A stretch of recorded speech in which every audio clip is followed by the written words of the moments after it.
ప్రియుడి కోసం భర్త హత్య, వివాహేతర సంబంధానికి అడ్డుగా ఉన్నాడని ప్రేమికుడు ఫ్రెండ్తో కలిసి గొంతు నులిమి మర్డర్, గుండెపోటుతో మరణించాడని నమ్మే యత్నం, మృతుని ఒంటిపై గాయాలు, పోలీసుల విచారణలో వెలుగులోకి, నిందితుల అరెస్ట్, రిమాండ్ అంట. ఏడనుకున్నాను ఇది మేడిపల్లిలోనే. కొత్తగా ఏం జరిగింది? మేడిపల్లిలోనే ఇది మన దగ్గర మేడిపల్లిలోనే జరిగినటువంటి ఎట్లా తెలుసా, ఏమన్నా నమ్మించింది ఎరికేనా మళ్ళా నెల రోజులు అవుతుందంట చచ్చిపోయి, నెల రోజులు అవుతుందంట చచ్చిపోయి.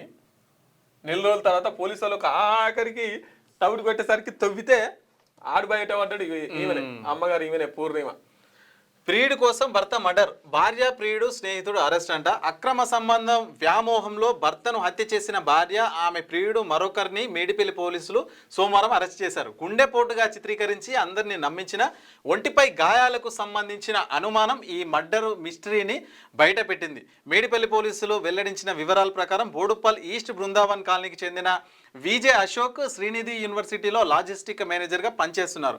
డిసెంబర్ 12వ తేదీన ఇంట్లో బాత్రూంలో ఆపస్మరక స్థితిలో అశోక్ పడిపోవడంతో అతన్ని మల్కాజ్గిరి ప్రభుత్వ ఆసుపత్రికి తరలించారు. మధ్య మార్గంలో అతను మృతి చెందారని వైద్యులు ధృవీకరించారు. పోలీసులు అనుమానాస్పద కింద కేసు నమోదు చేసి దర్యాప్తు ప్రారంభించారు. వైద్యులు ప్రాథమికంగా ఇచ్చిన సమాచారం, ఒంటిపై కనిపించిన గాయాలను అనుమానించిన పోలీసులు విచారణ చేశారు. అశోక్ భార్య పూర్ణిమ, ఆమె ప్రియుడు మహేష్, మరో స్నేహితుడు సాయికుమార్తో కలిసి అశోక్ను హత్య చేశారని పోలీసులు ప్రాథమికంగా ఆధారాలు సేకరించారు. ఆ తర్వాత వీరిని అదుపులోకి తీసుకొని విచారించడంతో మర్డర్ సీన్ బయటపడింది. ప్లే స్కూల్ నిర్వహిస్తున్న పూర్ణిమ స్థానికంగా ఉండే మహేష్ పరిచయం అయ్యాడు.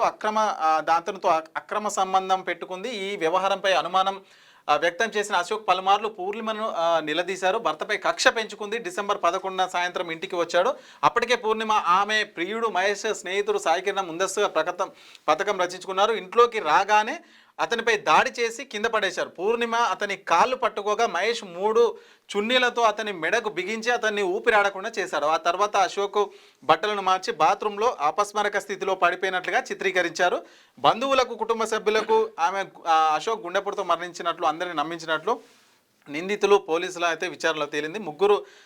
ముగ్గురిని సోమవారం అరెస్ట్ చేసి రిమాండ్కు తరలించారు. నిందితుల కోసం ఐఫోన్, రక్తం మరకలతో ఉన్న చున్నీ, టీషర్ట్, మృతుడి విరిగిన పంటిని, అశ్లీల అభ్యంతరకరమైన వీడియోలు, ఫోటోలు ఉన్న పెన్ డ్రైవ్ను పోలీసులు అయితే స్వాధీనం చేసుకున్నారు. ఈమెనే ఆమె భార్య పూర్ణిమ అంట. మరి ప్రియుడితో కలిసి తెలివి చంపేసింది, మొత్తానికి చున్నీతోని చంపేసింది. గుండెపోటుతో చనిపోయింది అని చెప్పేసి చిత్రీకరించే ప్రయత్నం చేసింది. కానీ అంత ఈజీగా పోలీసులు అయితే వదిలిపెట్టరు కదా, లాగుతారు, కూపి మొత్తం లాగుతారు. సో మొత్తానికి బయటపడింది. సో ఇట్లుంది. మరి ఈమె మొత్తం డైరెక్టర్ అన్నట్టు, ఈమె ఈ సీన్కి సంబంధించిన డైరెక్టరు, ఈయనే యాక్టరు, ఈయన కో యాక్టర్. ఈమె డైరెక్షన్లో వీళ్ళిద్దరు వచ్చిర్రు. పాపం ఉత్త పుణ్యానికి చున్ని పెట్టి చంపేసిన తర్వాత ఇక అస్సలు స్టోరీ, ఈమె డైరెక్షన్ అసలు స్టోరీ తర్వాత స్టార్ట్ అయింది. ఎట్లా గుండెపోటుతో చచ్చిపోయారు అని చెప్పేసి చుట్టాలందరినీ నమ్మించిందట. అట్లనే పోలీసు వాళ్ళందరినీ నమ్మించిందట.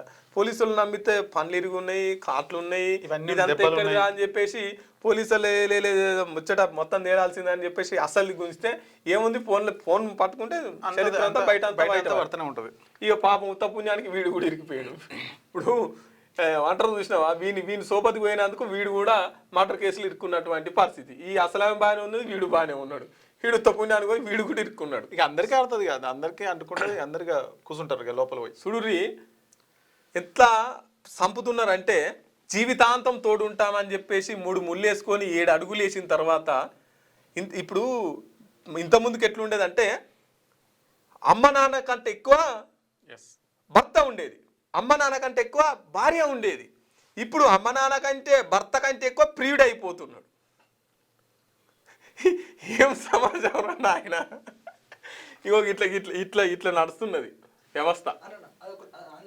ప్రేమికుడి వేధింపులతో బీటెక్ విద్యార్థి ఆత్మహత్య. ప్రేమించిన యువకుడిని వేధింపులు భరించలేక తీవ్ర మనస్తాపం చెంది బీటెక్ విద్యార్థిని ఆత్మహత్య చేసుకున్న ఘటన మీర్పేట్ పోలీస్ స్టేషన్ పరిధిలో జరిగింది. ఇన్స్పెక్టర్ శంకర్ కుమార్ నాయక్ తెలిపిన వివరాల ప్రకారం ఆల్మాస్గూడ ఎస్ఆర్ నగర్లో నివాసం ఉండే అశోక్, రూపా దంపతుల కుమార్తె నిహారిక అబ్దుల్లా మీర్పేట విజ్ఞాన్ కాలేజీలో బీటెక్ 3వ సంవత్సరం చదువుతోంది. 6 నెలల క్రితం అస్మాల్గూడ రాజీవ్ గృహకల్పలో ఉండే కిషోర్తో ప్రేమలో ఉండేది. వీరి ప్రేమ పెళ్లికి కుటుంబ సభ్యులు అంగీకరించారు. కానీ కిషోర్ వ్యవహార శైలి నచ్చక నిహారిక అతనితో మాట్లాడడం మానేసింది. పెళ్లి చేసుకోవాలని మాట్లాడాలని కిషోర్ నిత్యం ఫోన్లో వేధించాడు. దీంతో సోమవారం ఉదయం ఇంట్లో సీలింగ్ ఫ్యాన్కు ఊరేసుకొని ఆత్మహత్య చేసుకుంది. కిషోర్ వేధింపుల కారణంగానే తన కూతురు ఆత్మహత్య చేసుకుందని అయితే కుటుంబ సభ్యులైతే చెప్తున్నారు. ఉత్త పుణ్యానికి తన వ్యవహారం ఫస్ట్ అయితే ప్రేమించుకున్నారు, పెళ్లి కూడా పెద్దలు అంగీకరించారు. తర్వాత అతని వ్యవహారం నచ్చక క్యాన్సిల్ చేసుకున్నారు. సో దాంతో ఆయన వేధింపులతోనే అమ్మాయి ఆత్మహత్య చేసుకుంది. కాకపోతే ఇక్కడ విషయం ఏంటంటే కామెడీగా కాకుండా మీకు నచ్చకపోతే కనుక విడాకులు తీసుకునే ఆప్షన్ మీ దగ్గర ఉంది. అదొకటి ఉంది చట్టంలో, విడాకులు తీసుకోవాలని చెప్పేసి ఉన్నది. మీకు నచ్చకపోతే చంపడమే కాదు, చంపాల్సిన అవసరం లేదు, అది చట్ట వ్యతిరేక పనులు కదా. మీకు నచ్చకపోతే చెప్పేసేయండి, విడాకులు ఇచ్చేసేయండి, వెళ్ళిపోండి అంతే. అంతేగాని ఇప్పుడు ఒకటి ప్రాణం చేస్తే సమస్య ఏంటంటే ఇటు మొగడు కావాలి, అటు ప్రియుడు కావాలి. మొగడు ఏమంటాడు, లేదు ప్రియుడిని వద్దంటాడు కదా, అగో ఆడొస్తుంది సమస్య. ఎవరైనా అంగీకరించారు కదా, ఎవరైనా అంగీకరించారు కదా. ఇక ఇది లాస్ట్కు వీడు అడ్డొస్తున్నాడు అని చెప్పేసి చంపేదాకా వస్తున్నారు. ఎందుకంటే ఇప్పుడు విడాకులు ఇచ్చిన అనుకో వాడు ఉంచుకోడు కదా, ఆడు జస్ట్ వచ్చిపోయేదానికేనా. ఇటు మొగడు కావాలి, అటు ఆడు కావాలి. ఇక అందుకోసం అని చెప్పేసి ఇట్లయితే కుదరట్లేదని చెప్పేసి చేసేస్తున్నారు. క్యూన్యూస్ పేరు చెప్పి ఎవరైనా వసూళ్లకు, అక్రమాలకు, బెదిరింపులకు గురి చేసిన క్యూన్యూస్కి సమాచారం ఇవ్వండి. క్యూన్యూస్ ఎప్పుడూ ఇలాంటి చర్యలకు పాల్పడదు, ప్రోత్సహించదు. క్యూన్యూస్ ఎల్లప్పుడూ ప్రజా గొంతుకగా ప్రజల సమస్యల కోసం నిరంతరం పోరాడుతుంది. మీకు ఎలాంటి సమస్య ఉన్నా క్యూన్యూస్ని కాంటాక్ట్ అవ్వండి. సంప్రదించవలసిన ఫోన్ నెంబర్ 7569534968 8688926084.